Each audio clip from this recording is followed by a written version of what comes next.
woken up. Good morning. You were supposed to wake me up at Thursday 6 the o'clock. 4th of July. I came to wake you up just after. 4th of June, sorry. 4th of July. We're way off that yet. Yeah, so I was supposed to wake Hannah up. I tried to wake Hannah up, which is unusual for her. Yeah, she was like, no, I always wake leave me up. alone. Leave me alone. So here we are with a very, very sleepy Hannah who didn't wake up when my alarm went off today, I or when I always got wake out of up. bed, or any time since then until No, he just 3 didn't get minutes to something 7. for the dog. I don't know why he's so excited. He's been out. Because he's not seen me yet. Oh, that's why. Still, mate. Charges everywhere. It's all crazy. This puppy dog. So, up to Thursday, and yes, what a change of the weather. Yo, bro, says Julie. Hi, good morning. Good morning, Zoe, as well.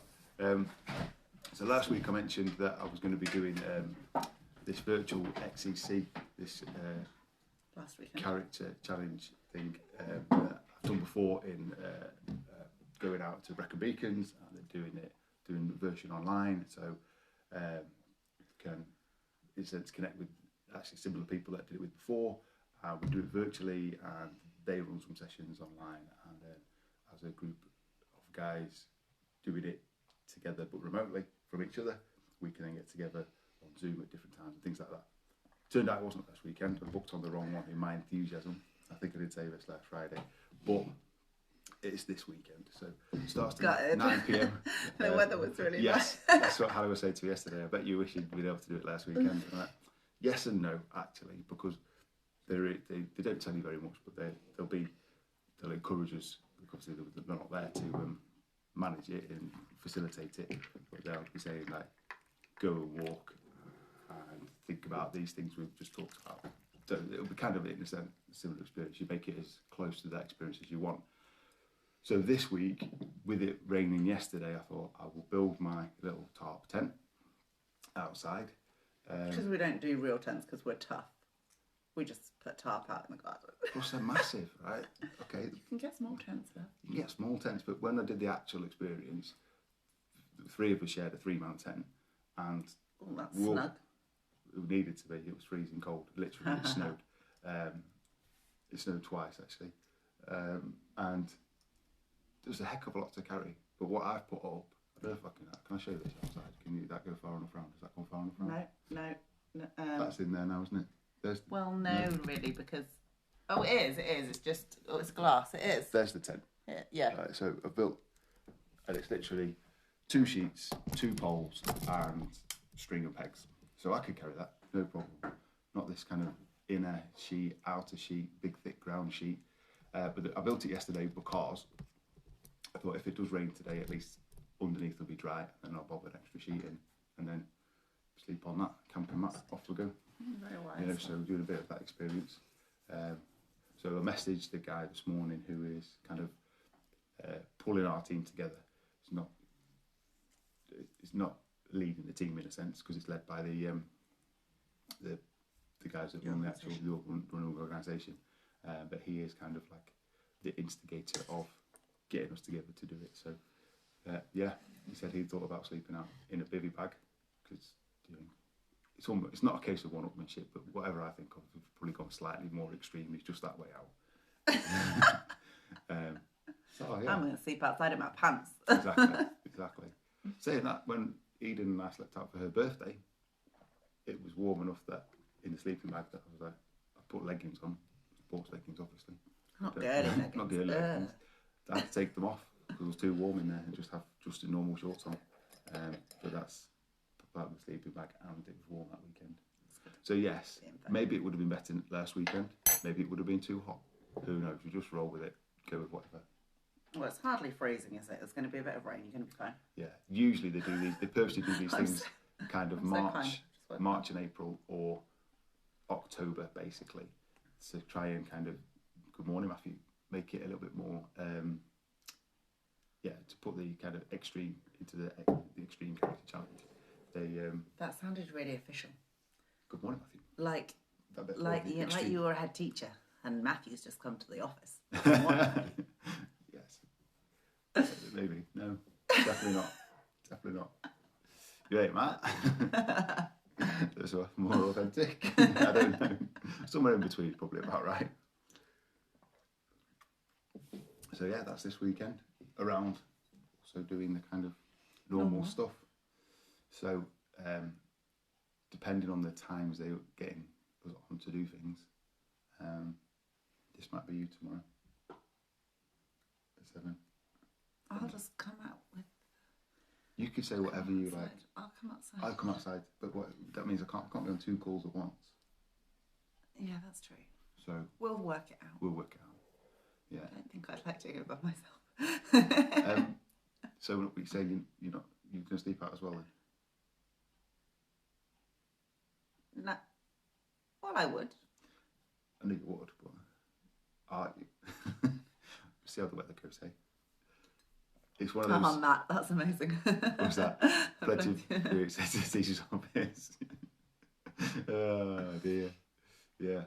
That's I mean, you've had to sit kind of on the naughty seat just on a Saturday morning as adults, men meeting in Guiseley for breakfast. I always got away with, like, I feel like some things that I said to my teachers, and maybe not you because you were a bit of a goody two shoes back then, but if somebody else had said them, they would have got sent to the head teacher. Yeah. And they were just like, oh, Hannah. Yeah. When I was at high school, Little cheeky. I was ridiculously good, SWAT level, never would have done anything, not until really year 10, 11. And certainly it was year 1 still when I went, and then it became year 8. So I went from year 1 to year 8. So first years then became 8, and we were in this class, and there was, to be honest, from where we come from and the school that it was, that basically weren't ready for the level, the potential level of the kids. They were more intelligent than the general kind of intake. And do you mean you? No, not but I was, but because of that, They just weren't ready for me. I was so good. No, not me, but kind of because of the kind of general level of the school was at one level, then most of the time the work was fairly easy because the teachers were trying to just catch up. It wasn't like these days where kind of levels came from primary school and it was that constant push. It was kind of good old teaching in the sense of Good old-fashioned teaching. Good old-fashioned teaching. This teacher had been doing it Paid for 20 attention to the kids and listened to what they So needed. the teachers had been doing it for 20 years. They knew what kids needed to learn and just cracked on. And literally, Ofsted started when I was in 6th form. It did. Back in there, Back when in there, teaching that's how was old still I am. teaching. That's how old I am. And so kind of the way that a lot of the lessons were pitched were not challenging for quite a lot of the kids in the class. So So, really the what behaviour you're- went off. The behaviour went off the scale. Oh, I see. So and it wasn't like behaviour, like extreme behaviour. It was more the kind of back chat and kind of unstimulated brains wandering off to do other things. My lasting memory of stuff like that, Not from me though. no, in high school, was one day these 3 boys made our Spanish teacher cry. I mean, I don't think they were being I just particularly made me bad. think about our Spanish teacher. Oh, because she was probably the most timid. They weren't being particularly bad. I just think that she couldn't handle teenage boys at all. So it was just like if you'd been in there as the teacher, you'd have given them some banter back and it would have all been shut down. I believe our She Spanish just burst teacher, into tears and similar, walked out, poor thing. was part-time and like 4 days a week, so she didn't have a dedicated classroom. So she'd come to where we were, or just resources in the school, with a briefcase, and then she'd have it on the desk, like those old teachers' desks that used to be really big. And if the behaviour got too bad, she didn't say anything. She just used to open her case and bring out the pink slips, which were the bad slips. We had good slips were green and pink slips were bad. And she'd put them on top of a briefcase for everyone to see, and then everyone would just settle down just a little bit. Well, that's quite cool. Yeah, but right, this is cheeky. Matthew will appreciate this. If I got one bad slip in the whole time I was in the school, and even then, because my original tutor was then my year head, she was like, "No, don't worry about this." If you got a bad slip, the teachers used to take them personally and put them into the registers, old school big registers, massive long pages getting ticked off. They put them in the register to then be taken for the the form teacher to pick up in the morning, take the register, and then usually the form teacher was teaching in that room. So one of the students would say, "I'll take the register back for you, miss, or sir." And if you were canny, which a lot of my friends were, used to then take the bad slip out. So it didn't get to then the next stage was going to the year head. So the bad slip never made it to the year head. Never got counted into their behaviour folder or whatever. Do you know what though? By the admin person in that year office. If you have something like a good slip and a bad slip system, which just sounds horrendous, but anyway, if you have something like that, doesn't it work? Because like you obviously didn't get the bad slips, and so the one time you did, your year head is like, forget about that, don't worry about it. But I appreciate that. If you're the kind of kid that gets more bad slips, do you get more bad slips just because you get? Do you know what I mean? Then are people like, as soon as you do anything wrong, you get a bad slip because they think that you're. Thinking about those days, and obviously telling the kids the other day what good memory I've got. It didn't seem like that.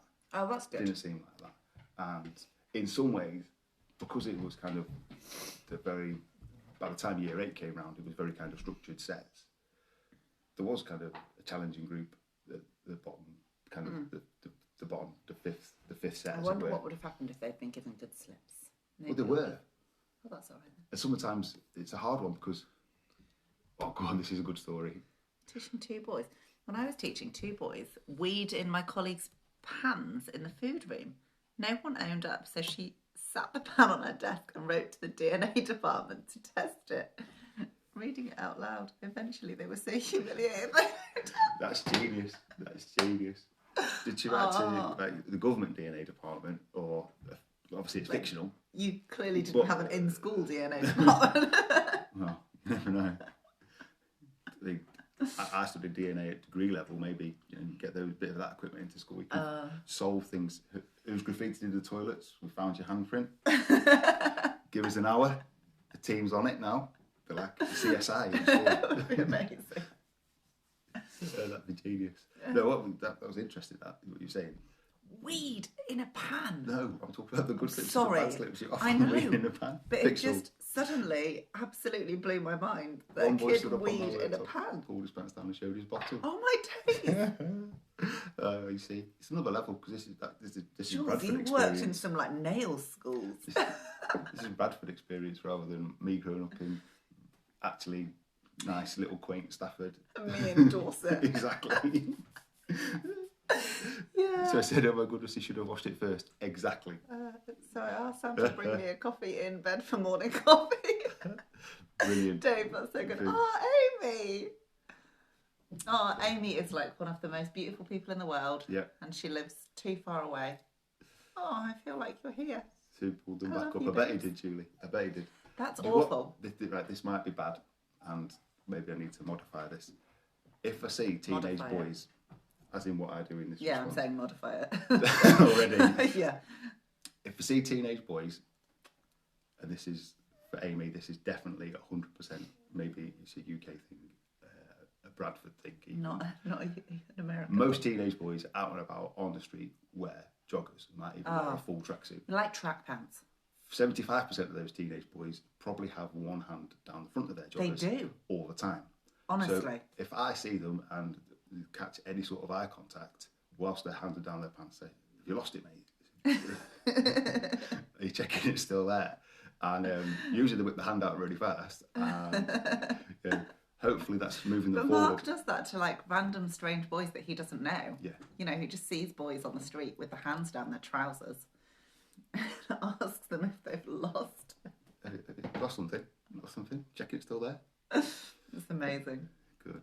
It's all intact. I think Good generally with teenage boys, if you can, like even if I do it, if you can give them a little bit of banter. If you banter it, 100%, you're going to get them on side. So I've had, I mean, not in my current state, but I've had teenage boys yell like, very inappropriate things at me in the street when they're in a gang and they think that it's, they kind of like bet each other who can say the most inappropriate thing. We used to do that when we worked together in the Prue. Yeah, and I'll just go, "I'll just wait till you hit puberty, boys, it'll be all right." Yeah. And then they're like, they all run off. The weenie thief is about, so they just check. That's a great one. I never thought of that. Weenie thief. Have you ever a little song? Weenie thief, weenie thief. You're be able to make a better song than me, Julie. You're Oh, the that's master of so that. good. But back on the good slips and the bad slips. Yeah. When I did my PGCE, there was a whole module around basically about behaviour management, such a big part of teaching and keeping students focused. Hopefully, you do it through very stimulating, excellent work that you're setting and teaching practice, things like that. But that doesn't always work. You know, having worked in Bradford, definitely doesn't always work. No, totally. Work anywhere. Doesn't work anywhere. So there was the whole, like basically a whole quarter of the year was, in terms of marks, was based around writing an essay. And I kind of got this idea that from working in schools and then looking at different strategies and things, that basically was too much rewarding going on. Actually, the reward of education is that you get an education. It should be. It's free, for goodness sake. Exactly. Oh, man. So, and then there was other examples People in the coming world back that can't because get any education.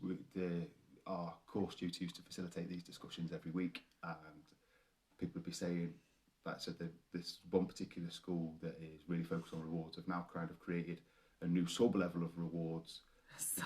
So basically, it became a thing of people were getting, different groups of students were getting rewards that other students weren't to get them to do a certain behaviour.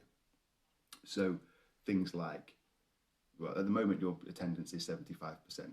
If you get your attendance to 95%, this little group of 20, 30 students, you'll be in this extra reward thing for basically turning up. And in those days it was, and you'll go into a draw to win this iPod and this and that. And it's So you get an iPod for turning up to school. Exactly. Like you're paying them then, basically. Yeah, in a sense, you kind of getting to the point of just bribing kids or giving them rewards for something that the other kids are doing, and really is just is an expectation rather than shouldn't be necessarily rewarded on top of. So I actually found a book. It was based on a bunch of research because we've been tidying up. Carrot and stick. The carrot. It's basically looking at the carrot stick model and other models of rewards, and it's the book title is actually called Punished by Rewards. That if we keep, in a sense, going down the route of everyone wins, you create more and more levels of reward, particularly in childhood. Yeah. Then there's no understanding of kind of cause and effect, in the sense of if you do this to get this, you don't get this anyway. So yeah. Like working life, you go to work. Yeah. You get paid at the end of it. Yeah. You don't get paid for nothing, in a sense. And actually, basically talking around those things. That's a really kind of if you turn up for work, if you don't do a good job, then good night, Ames, lovely, sweet sleep. Good night. If you don't, what's weird? Good night. If you don't do a good job, then there's consequences for that. Like even if you turn up every day, if the job you do is rubbish, there'll be consequences. Yeah. Rather than, oh, you turned up, here, have an iPod. And in a sense, I'll give you a raise. And some of these kind of strategies are kind of creating that culture. Well, I came, didn't I? Mm-hmm. Yeah, but now you're here. And this happened when I was teaching, particularly using that example. Just turning up's not enough. Now, you're actually going to have a better day at school and a better week at school if you now engage and try and get on with what you're doing. And I know this is kind of the background of the kids and the circumstances they're coming from, and particularly working in a city in Bradford, loads of kids not great home lives, loads of kids on free school meals, so they're not even getting something to eat before they come to school, all that sort of thing. But you can do different things that engage with them on that level. So like when we were at TRG, like you'd do stuff like take one, if one of them was struggling, you'd maybe go and have a coffee with them somewhere, get that time. Because what they really need is engaged time. Yeah. They don't need free stuff. Yeah. It's true. It's just something that obviously considered then. Yeah. It's very easy to kind of say, even to our own kids, if you do this, you'll get this. But actually, sometimes it's just something that in life, in family life, they just need to contribute that. Or Well, it's like now we've introduced it with their pocket money. because some of the she is you, Dave. I think you and Jules would go on really well, actually. It was, yeah, definitely. So with their pocket money now, they have jobs that are just expected of them because that's part of being in our home. It's a reward for teachers, I think. They have jobs that are just expected of them because it's our responsibility to look after our home, and if we don't, it's a bomb site, and everybody has to take responsibility. And then they have jobs that they can do to earn pocket money. Yeah. Because we did even like, and it's a really silly thing because obviously they're 11 and 12, right? Yeah. I mean they're just little kids, but we'd notice like just the language. Levi would say, "Well, you haven't given me my money this week." I'm like, "What do you mean we haven't given you your money? Mm-hmm. Back it up, mate." And just that air of entitlement was coming just in. creeping in. Yeah. And so that's why we said, well, do you know what? We have to go to work to earn our money. So if you would like some pocket money, you don't have to have any pocket money if you don't want any. It's your choice. That's fine. But if you'd like some, then these are some things that you can do in order to get pocket money. Yeah, so Hannah really has set up kind of, these are just expected things to do. Washing you up, don't get anything for it. that kind of stuff. And then these are the extra things on top that you can earn pocket money by doing. And Hannah's got a very clean car, for one. All the internal doors inside the house were cleaned yesterday. That's Eden earning like even extra. She's going for it. She's working for extra money for something that she really wants. She was talking to me yesterday about bank accounts and can she do a bank account she can access and a savings account, and just yeah, I'm sure we can set that up. 100%. It's really funny because Levi is very entrepreneurial, so he comes up with brilliant ideas, but he's the kind of kid or the kind of person. He's going to be a brilliant ideas person, brilliant starting things off, pioneering, let's get things going. Yeah. And then he's going to need a team around him to make that thing happen. Eden's going to be the team that makes stuff happen. Yeah, I was going to say, if they actually work together, they just do really well. In the future, Levi could have 101 ideas like me, with one or two good ones, and then Eden can get it going. In that sense. So there we go. Cool. Yeah, interesting stuff. On that, is it a reward for teaching the kids? In my experience, Julie, if you do a good job as a teacher, you can have more responsibility for no extra reward. That's just my experience of teaching. Kind of any management job, any role. You do a good job. Oh, if you do a really good job, can you do this for me as well? And I get thanks. You get thanks and gratitude. If you're lucky. You probably don't even get that. So I may have got a little bit cynical about that over time when I was teaching. Oh yeah, you're really good at that. So why don't you take that responsibility on for the boys? For loads of extra time and effort. Yay! But there we go. It is. But that's just talking about rewards, isn't it? You know, the people you should be rewarded for what you are doing. Yeah. So it's marrying those two things up. And potentially, if they stopped just making everybody a winner when they're in primary school, more people would be prepared to get off their backside. That's been going on since the 1970s. I'm just, Hot Chocolate said, everyone's a winner, baby. Oh, nice.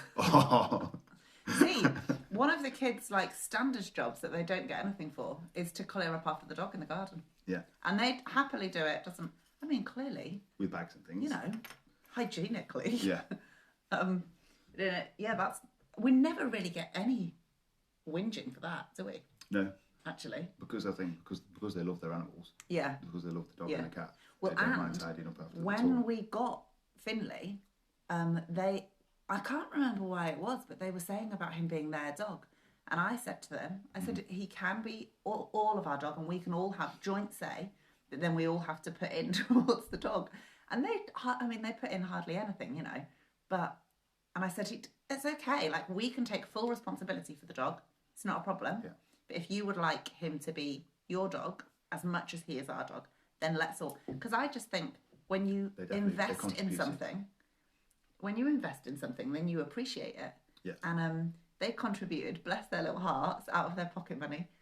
Just what they, it was nothing in comparison to the cost of the dog. But actually, They both really. I'm not a big fan Now- of the term, but when you put the term is it's probably very American. When you put skin in the game, when you're Yeah. actually invested in something, then you appreciate it in a different way. And if it's to do with health and fitness action, you're more likely to carry out the action Yeah. because you have actually invested financially in something. You then more invested emotionally, and you go for it in a different I way. think that's been one of the coolest ways I've seen that, though, is because in their little child way, they invested, and their attitude is, he's my dog, I own him, Yeah. I look after him. So it's 4 years ago. So Eden was only 7, and she I She- think they she gave kind of- like 20 quid each or something, 25 each, which is quite a lot when you're only that age. so from their pocket money, we're talking, and that's talking like months of pocket money they built that up and saved that up. They put that in, So, yeah, and now we have a good-looking dog again after Yeah, his he's trim. had a haircut now, finally. He's looking good. I don't mind walking him now. I don't have to wear a balaclava and pretend to keep a hood up and Stay down. didn't just find this dog at the side of the road. It looks so scraggy. Stay down at the table. Cool. So we're going to jump off because that was a good chat. Long chat. Long chats. And I'm ready have to a go really back to bed good- now. You seem actually more awake now, which is good.